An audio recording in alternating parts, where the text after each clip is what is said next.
Assalamualaikum warahmatullahi wabarakatuh. Bismillahirrahmanirrahim. Alhamdulillahilladzi qad wafaqa lil ilmi khaira khalqihi walituqa hatta nahat qulubuhum linahwihi fa min adimi sya'nihi lam tahwihi.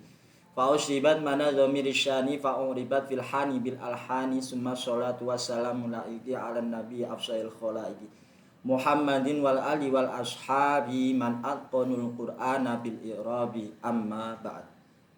Yang kami hormati Bapak Ketua DPC PKB Kabupaten Tulungagung Bapak Adib Makarim. Yang saya hormati Bapak Ketua Garda Bangsa Kabupaten Tulungagung Bapak Fajar Hidayat. Pertama-tama dan semuanya hadirin wal hadirat, mustami'in wal mustami'at yang diberkahi oleh Allah.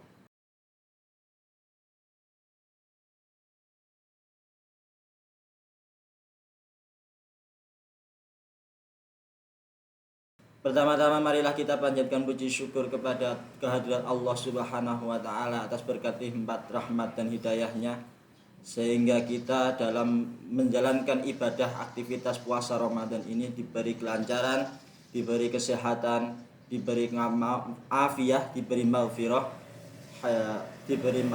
sehingga apa yang kita jalani, sehingga apa yang kita puasakan pada hari ini diterima oleh Allah.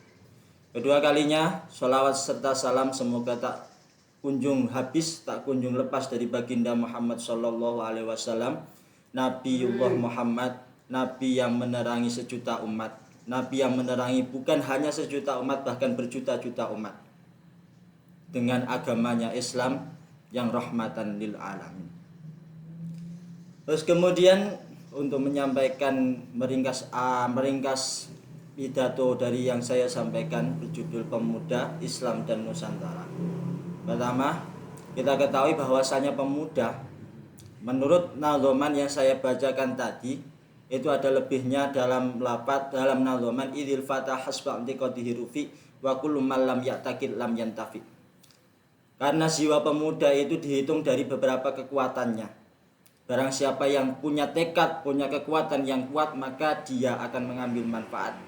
Barang siapa lemah tekadnya, barang siapa tidak kokoh, tidak kuat pada tekadnya, maka pemuda itu akan tidak bisa mengambil kemanfaatan di masa mudanya. Senada dengan kalimat tersebut,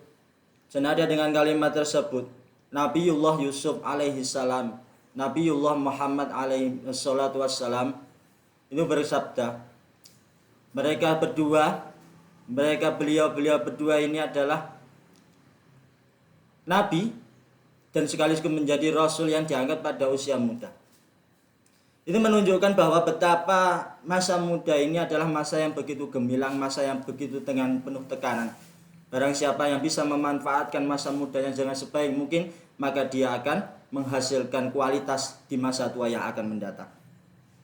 Kemudian senada dalam pada kisah-kisah nabi dan rasul tadi, saya ingin mengungkapkan tentang sifat pemuda yang jiwanya itu jiwa pemimpin. Jiwa pemimpin itu termaktub dalam nazoman alfiyah, wa fi ikhtiyarin la yazi'ul munfasil idza ta'atta ayaji al muttasil. Di dalam tingkah pemilih dalam kita normal, dalam kita bisa mengembangkan potensi yang ada di dalam diri kita, maka kita tidak diperkenankan untuk mendatangkan bantuan asing maupun bantuan yang bersifat dari luar. Maka dari itu kita harus mengembangkan bagaimana potensi pemuda ini dapat bisa dikembangkan. Jiwa-jiwa pemuda, jiwa-jiwa semangat daripada pemuda ini dapat bisa dikembangkan menuju ke lebih baik. Senada dengan kalimat tersebut, saya teringat ucapan dari Syekhuna Haji Munawar Zuri Al-Ahmad. Syekhuna mengatakan bahwa kita ini hidup di zaman sekarang. Berarti kita ini adalah anak emas daripada zaman sekarang. Bagaimana anak emas zaman sekarang itu bisa melakukan atau bisa mengamalkan? Bagaimana zaman sekarang itu bisa mengamalkan lebih baik daripada zaman-zaman yang dulu diucapkan? Maka dari apa yang membuat zaman tersebut adalah terbaik. Dalam memilih pemimpin, apa yang membuat terbaik, dalam memilih yang pemimpin pun sifat mudah, itulah ini menjadi tolak ukur beribadah. Karena apa?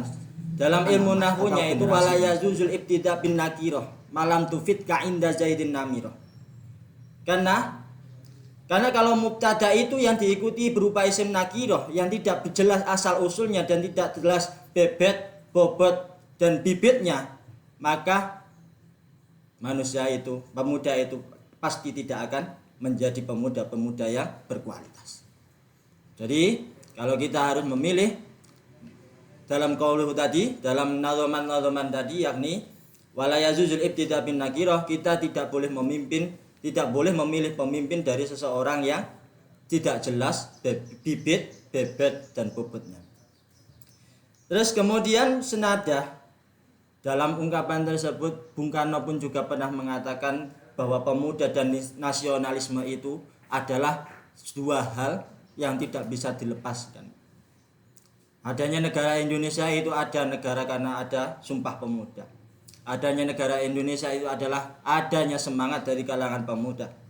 Bahkan Bung Karno sendiri pernah mengatakan bahwa beri aku 1000 dari orang tua, niscaya akan kucabut pohon yang besar dari akar-akarnya, dan beri aku 10 orang pemuda, insya Allah, dan aku akan kuguncangkan dunia. Ini menunjukkan bahwa semangat pemuda, semangat satu orang pemuda itu sebanding dengan 100 orang tua. Apa yang diterjemahkan semangat?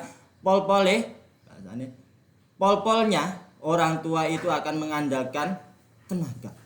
Tapi ketika di tangan orang muda, semuanya akan direalisasikan dengan baik dan akan dipikirkan dengan matang-matang bagaimana langkah-langkah yang pasti yang harus ditempuh. Assalamualaikum warahmatullahi wabarakatuh.